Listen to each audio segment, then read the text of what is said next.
Hello, folks. We're back. Just got a little short little video here for you. Hope you're all doing good and well. Things are doing super well here.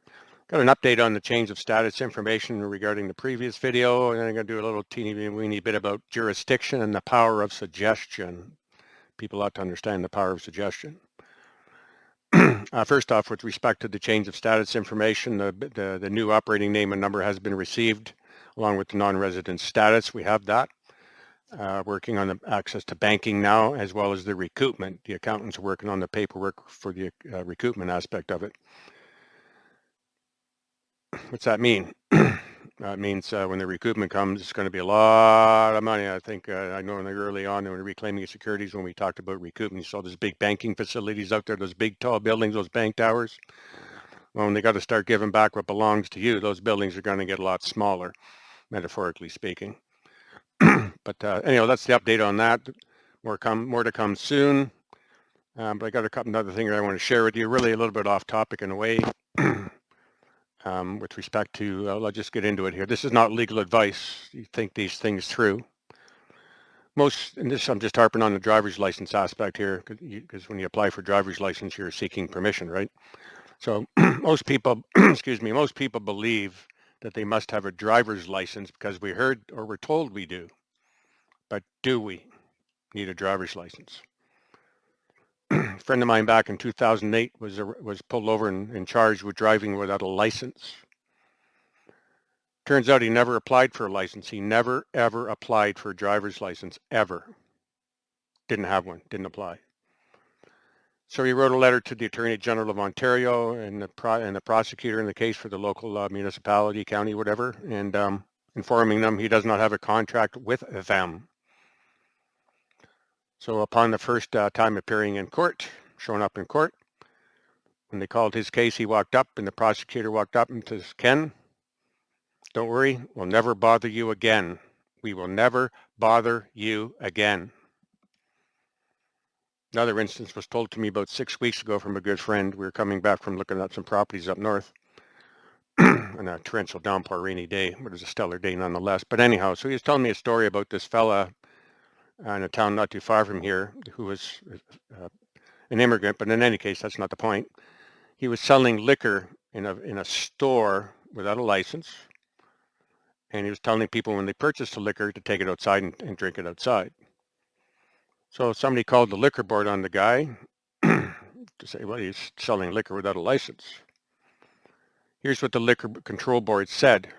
There's nothing we can do. Guy selling liquor out of a store without a license, there's nothing they can do. Do you know why there's nothing they can do? Think about that for a second. Because he doesn't have a license. So what's that telling you here? You see, when you apply for a license, that's where you give them jurisdiction. If they see you need a license and you apply for a license, and obviously you believe you need a license. But these two cases here have proven, established, you don't actually need a license. And I'm not encouraging people to go and get set up, start selling liquor and stuff out of a store. That's not the point here, not at all. It's the change of jurisdiction. It's how you give them jurisdiction. You apply for a license because you believe you were told you have to have one, so you went and got one. But yet, obviously here by these two examples, and there's more, but that's enough, you don't need a license. The act of applying for the license is what gives them jurisdiction. The act of applying for permission is what gives them jurisdiction. Simple as that. Now, yeah, sure, they'll arrest you and say, oh, you shouldn't be doing this without a license. You can't driving without a license, blah, blah, blah, like my friend Ken. He never applied for a license like neither did the liquor guy selling the liquor. So they don't have jurisdiction, but he had to point out to them, I don't have a contract with you. If he didn't do that, he would have gone down for driving without a license. So this is where you got to use your head a little bit.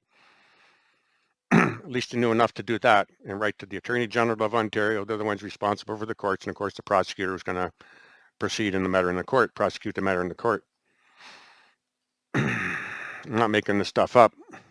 So it's starting to look like now when you really think about this and all this power and authority we have given them, we've given it to them because of the power of suggestion. We believed, we heard, we got to have these things. We applied for these things. We got these things. Bang, we give them jurisdiction. Now you got to comply with the code, the law, legislation, or whatever. But the point is, the fact is, you can use the roads without a license. You can sell liquor without a license. Again, I'm not promoting any of that. with respect to the liquor aspect of it. I don't drink, so alcohol. To me, it's poison, but nevertheless. It's really quite that simple. Don't apply for license. Go ahead, wait from the charge, and the charge will come. One day you're going to get pulled over. I don't have a license. I don't have a contract with you. You didn't apply. You didn't give them jurisdiction, so no, they can't apply the code to you. Just like in the store, guy selling liquor in the store and telling the people to take it outside and drink it outside. Now, if those people get caught outside, that's a different story. Drinking alcohol and, but the point is, the board that licenses people to sell liquor could do nothing because the guy didn't have a license. He didn't give them jurisdiction to say, okay, if you're going to sell liquor, you got to do this, this, this, and this. If you want to drive a car with a license, you got to do this, this, this, and this, and have that, that, and that. All these hoops to jump through to get these things, just confirming your belief that you need to have these things in order to have your, a semblance of freedom to use the roads, for example. Whereas if you didn't do that, you'd have full freedom. That's just not about breaking laws and, driving 1,000 miles an hour, whatever, on highways and stuff like that. Not at all. Not about hurting people or anything like that. I'm just talking about jurisdiction, the legal system and the jurisdiction. And although you might hear that you need to have a license for this, that, or the other thing, you got to realize that when you do this, you're applying, you're giving them jurisdiction, then you're entering into some kind of a contract. And once they got it, You're in. Not to say it can't be undone, but had you never got the license in the first place, and would you be and understood that there's no contract, therefore you didn't give them jurisdiction, there's nothing they can do. Don't worry, Ken, we'll never bother you again. I kid you not. A lawyer told me years ago, I was visiting a lot of lawyers, asking questions, especially at the birth certificate. And this lawyer, they actually have a contract with the Crown for prosecuting and provincial offences matters. But nonetheless, he said to me one day, he says, like the birth certificate's like a license. It's stuck to you for life. It's like a license. It's like a permission. Of course, you have to apply for it, right? But the good thing is certainly in Canada, I can't speak for all other jurisdictions, but in Canada, birth certificate is not and never was intended to be proof of your identity. It is not evidence of your identity. You can use it as evidence of your identity if you believe it is. Gain power of suggestion. But it's not that. It's not possible. So you see, we hear stuff as we're growing up, and these things get planted, these seeds get planted. Jesus kind of talked about it in the Bible. You plant these little seeds. If they take root in your head, then you're going to go when you get six. I remember when I turned 16, I was there the next day to get my license, starting with the motorcycle. I was happy to do it. I was excited to do it. I had no concept of what I do now, that I actually didn't need one. And all I had to know to defeat that, if there was a charge, was to point out that I don't have a contract with you. In other words, I didn't apply. I didn't seek your permission to use God's roads. No contract here, no obligation, zero, zippo. Don't worry, Ken. We'll never bother you again. Now back to the recoupment thing a little bit here. When people understand to reclaim your securities, that they've actually, again, you promise to pay the security. It's all in the legislation, the codes, the acts, so on and so forth.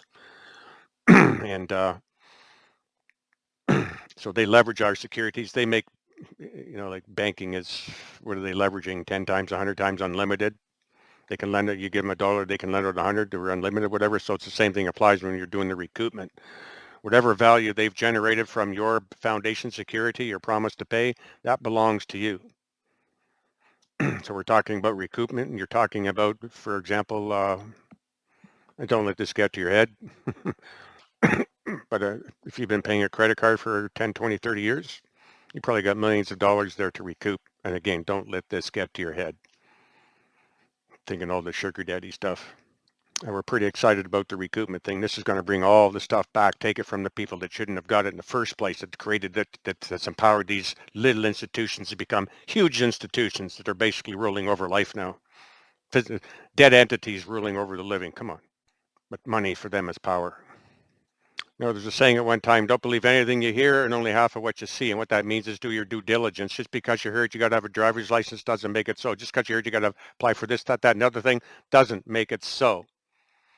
And when you really think deeply on this license aspect here, you're going to go, holy smokes. That's how we gave up our birthright, our freedom from God, by applying to these other entities for permission, for a license. So I think that's it here. I don't think I have any more data. I wanted to keep this one short, just for a little update, and then the licensing. And the licensing is something for you to think about. think about it. A lot of people going, how can that be? That doesn't make sense. Yes, it does when you really think about it. God, love you. God bless. Till next time. Keep smiling. Light of God never fails. Not possible.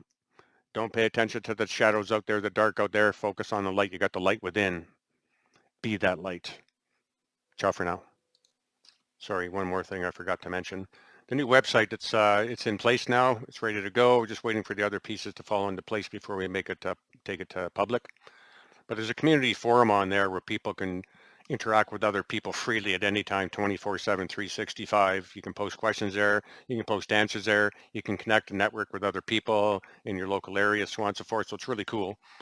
And there's a lot of training stuff there as well. But I just want to make that known about the community forum that's there. And it's very good actually. The IT people doing that are very good at what they do. It's well over my head. That's it. Just wanted to let you know that, and that website is ready to go. Just waiting for the other things to be finalized, and then it'll be made public. And again, with the community forum, there would be pretty cool. So lots of way for people to interact with others, and like I say, 24/7, 365. Love you. God bless. Later. God never fails. Till next time. Take her easy.